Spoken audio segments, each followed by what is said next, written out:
Minnesota-based CEOs, including Fortune 500 bosses, they call for an immediate de-escalation of tensions after a fatal shooting. So this is by Jason Ma.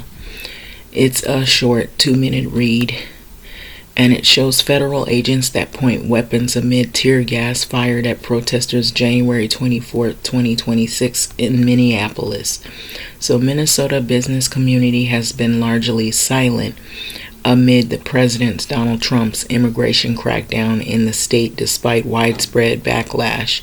But the latest shooting death by federal agents spurred a plea for peace. In an open letter Sunday from the Minnesota Chamber of Commerce, more than 60 CEOs said the business community has been working behind the scenes with officials for several weeks. That includes Governor Tim Walz, White House Vice President JD Vance, and local mayors. So with yesterday's tragic news, we are calling for an immediate de-escalation of tensions and for state, local, and federal officials to work together to find real solutions, it added. So then it goes further to state, the statement notably avoids any criticism and stops short of calling for immigration and officers to leave the city, which Walz, Minneapolis Mayor Jacob Frey, and other elected officials have done in recent days. So that despite Saturday's shooting marking the third one in the state this month and the second deadly one, it also followed days of reports about immigration officers in Minnesota detaining young children, arresting U.S. citizens, and forcibly entering homes without judicial warrants. So video evidence also contradicted the Donald Trump's administration claim that Alex Preddy, who was a nurse in the Veterans Hospital, threatened a Border Patrol agent before being shot himself. So in this difficult moment for our community, we call for peace and focused cooperation among local, state, and federal leaders to achieve a swift and durable solution that enables families, businesses, and our employees and communities across Minnesota to resume our work to build bright and prosperous futures, the Chamber of Commerce letter added. So it's signed by numerous companies, executives, including bosses of Fortune 500 companies like 3M, Best Buy, General Mills, Land O'Lakes, Target, United Health, U.S. Bancorp, Excel Energy, and Hormel. So Target in particular has come under a lot of scrutiny during the immigration crackdown as a prominent Minnesota company. So ICE has detained employees working at the retail giant stores, and community activists are demanding that Target take a stand against these raids. So that's pretty much the article. I wanted to say that, this is a short article. This came out Sunday, which was yesterday, January the 25th, 2026, by Jason Ma. So there's been a lot that's been going on, and that is one of the reasons, this is out of the Fortune, that is one of the reasons why I don't really particularly like what's going on. I know I've seen videos of people saying that they're wondering why certain people, certain communities don't speak out, but a lot of times people have spoken out. They get silenced, or they get threatened, or they're told they're crazy. I know for a fact that before Trump was voted in his second term, that a lot of people whom that people are referring to as black community weren't saying anything. They were silent. That's not the truth. There were a lot of black people that were warning people to not pick this administration, to not vote this way, and they were listing out specific reasons why not to do so. And they also brought up the fact that there was a whole blueprint of what they were about to do that we're experiencing in Project 2025. I saw videos of people mocking people, people joking, people laughing, people dancing, people celebrating Donald Trump in his second term, people claiming that they were going to vote for him. And I saw different groups of different backgrounds. I saw even some black people who were willing to vote for Donald Trump, even with all of the things that now we see happening and what he's doing to reverse course of the progress that has been made. He has been taking people that are U.S. citizens. Through his administration, they have been forcibly put in jails, maybe worse. People have been shot. We've been seeing kids being deported, kids taken off ICU, out of hospitals, kids with cancer, kids being deported and detained with their parents, people who are not really active. You don't see them. They're not out there doing anything to hurt anybody. They're just trying to live. I've seen even people of all backgrounds that are U.S., come to find out they're U.S. citizens. They've been detained because they look like someone who they assume might have come into the country unannounced, or you know what I'm saying, without paperwork. And so I saw a lot what was going on. And now you got these people who regret picking this president. And some black people have said, we've had enough. We voted, we marched, we protest, we were there. We were getting sprayed. We were getting dogs coming at us. We were getting bit. We were getting arrested. We were getting sometimes gunned down, maybe threats. The same thing is happening, but it's happening on another level where people are ignored. When people say things about anything, voice their opinions about anything, you're quickly shut down. Your videos are threatened by a group who is clearly white nationalist groups. They're flooding these social sites. And I was looking at a video earlier this morning. The woman, her videos were pretty much telling historical facts about the history of the origin of white people. And her videos were met with so much harsh criticism. She's been getting death threats of guys saying they're going to rape her. Her videos were not harmful at all. They basically were listing out that whiteness is not really a thing. It was something that was put into a document, and it was to sort of like solidify people's citizenship here. That was all you needed to be a citizen. And she was basically bringing up facts that she had researched, and she was met with so much harsh criticism. And that is the reason why a lot of people are not just staying silent. They've been forcibly silenced. They've been threatened. They've been attacked on every level. And so there's attacks not even on the ground where you see physically, where people are shooting pepper balls and spray and paint, or they're jumping on top of your back, or they're rousting you to the ground. There are people that are threatened on social media for speaking truth to what's going on. So it's not true. You see a lot of these people yelling and screaming about how come black women are not speaking out. I'm a black woman. I've spoken out on multiple occasions. But nobody listens. And that's the problem. And that is why you're dealing with what you're dealing with now. Because you don't trust the messenger. You don't trust the message. You think that people are crazy when they're not. And so the things that are happening were already warned to you that it was going to happen. But you refuse to listen. And so now we're in the thick of it. No, we're not in agreement with it. No, we don't appreciate seeing people being harassed and attacked. But however, you gotta look at too that racism isn't just these people. It isn't just white nationalists. It's also the people that have come here from other places that have cozied up to whiteness, that have said, we're going to distance ourselves from this group because that's how you make it in this society here.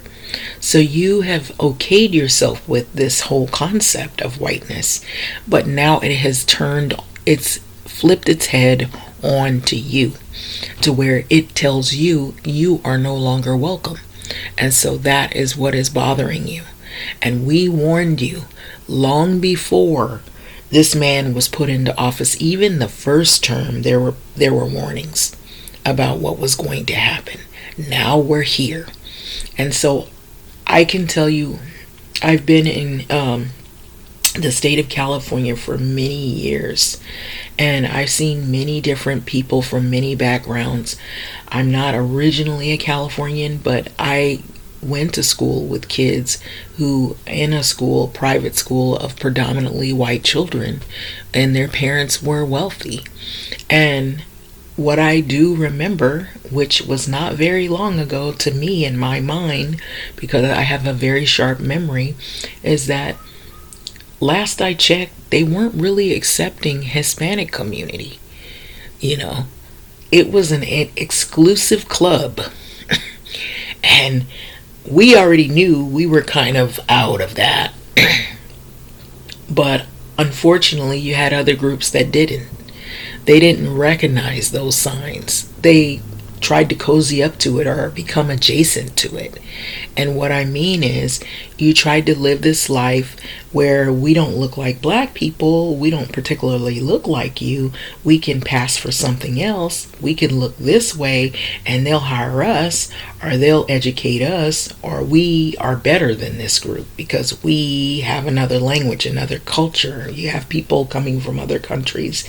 They may be of African descent, but they feel because they've held on to a language or a culture that's different than the American culture, that they somehow are catapulted above black Americans.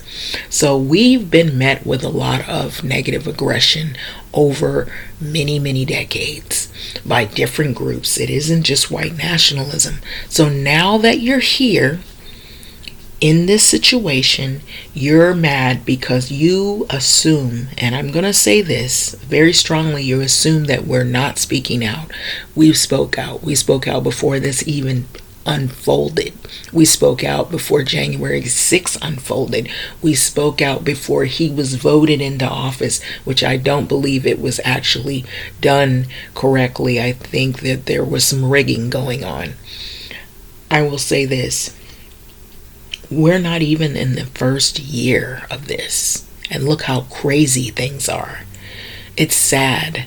People have been killed, and more people will be killed. That is the reality of this. More people's rights will be taken away. And we're seeing it happen in real time on social media, all across platforms.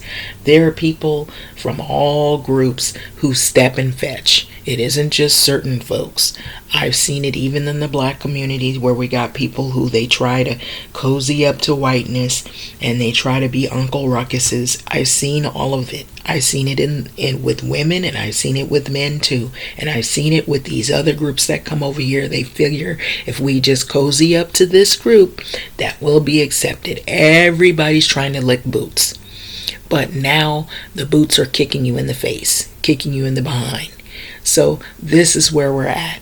It didn't pay to do all of that, did it? So we see what's going on, and then we see people who are at last desperate attempts because they're afraid that their citizenship is into question, so they're grifting. We've seen that in the Nicki Minaj situation. We've seen that where other people are asking for other people to be arrested when they're not even legal here. What the heck? This is where we're at. So that is the reason why I do not get involved with people, because you will know people by the fruits that they bear. It's not what people say, it's what their actions say and how they play out in real time. And we're seeing the true colors of folks. Even the ones that you think are your skin folks, they are not your kin folks. Trust me. And trust and believe that we are in a situation, in a state of an emergency. We are in crisis mode right here in America. It is not going to get any better. And we're around people living in these communities where in California, it has one of the biggest immigration, undocumented people here living in the state. And many of them can't go to work. They're afraid to go to work. They're afraid of ICE. They're afraid to live. They're calling for moratoriums so they can get money to pay their rent. And the sad part about it, not all of them voted Donald Trump, but a majority of them who were able to vote, who had some family members that were able to vote, they picked the Trump side. And now they see this was not a good choice. This was not a wise choice. They had maybe family members that might have had naturalized citizenship and voted this way. It was not, and they thought that it was going to hurt. Let's be honest, you thought it was going to hurt only the black people. But you didn't see it coming. You didn't see that it was going to hurt everybody in between. Not just black folks were going to be, we've always suffered. We're always having to work. We're always having to be told we're crazy. We're always having to worry about getting shot by the police or arrested. We're always being worried about racism, somebody losing our application mysteriously. You can't find housing anywhere. They don't want your voucher. They don't want you living in the community. Even if you get to a place where you get educated and get money, you somehow are the oddball out. We've always been through that. We've always had to suffer something. We even have people who are in an identity crisis where they figure we suffer so much, why don't we just go to the other side of go to MAGA, and we've seen where that has put them. Candace Owens, Nicki Minaj, and all of those people like that. Mark Robinson, I believe that was his name, if I can say. There were some others. Ben Carson. They get a little money in their pocket and they act funny. We've seen that. We've seen where it gets them. So, no. We know what suffering is. If you wanted to know what this whole country is about, you should have made friends with some black folks. We know what goes on here. We've been here long enough and we've suffered. Some of us don't even realize how much suffer we've done. We've gone to the other side, the dark side. We're in the what you call the sunken place. Some of us are like that, and you see that. You see it. That's what that movie's about. People who just don't get it. They got it, but they've gone past it to the point to where now they've given up. And so I'm one that hasn't given up, but what I do see is people blaming and pointing fingers at each other, and that is counterproductive. That is not going to get you a pass. That's not going to make your situation better by pointing fingers at other people. It's only making things worse. What you need to do is mobilize. Don't get on social media and strategize what you're going to do. You need to talk amongst yourselves and strategize off social media.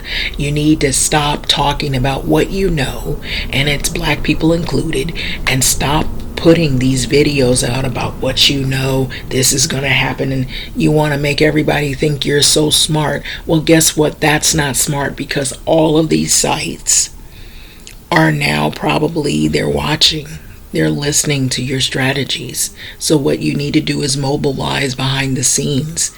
Try to organize. That's what Dr. King did.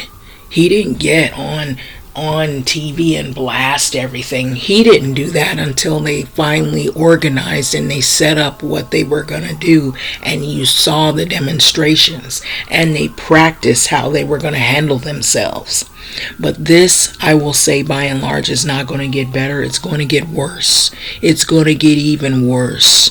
You're going to see more killings, more shootings, and you're going to see more political violence.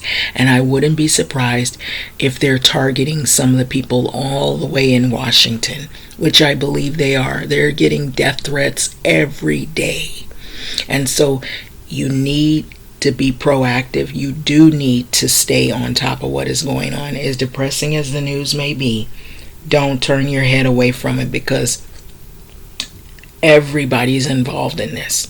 You're going to be affected some kind of way, because you can't just turn away and look away and pretend like it's not happening. I feel like what we're doing right now is going through the motions and faking it till we make it, and we're not going to make it because people are not paying attention.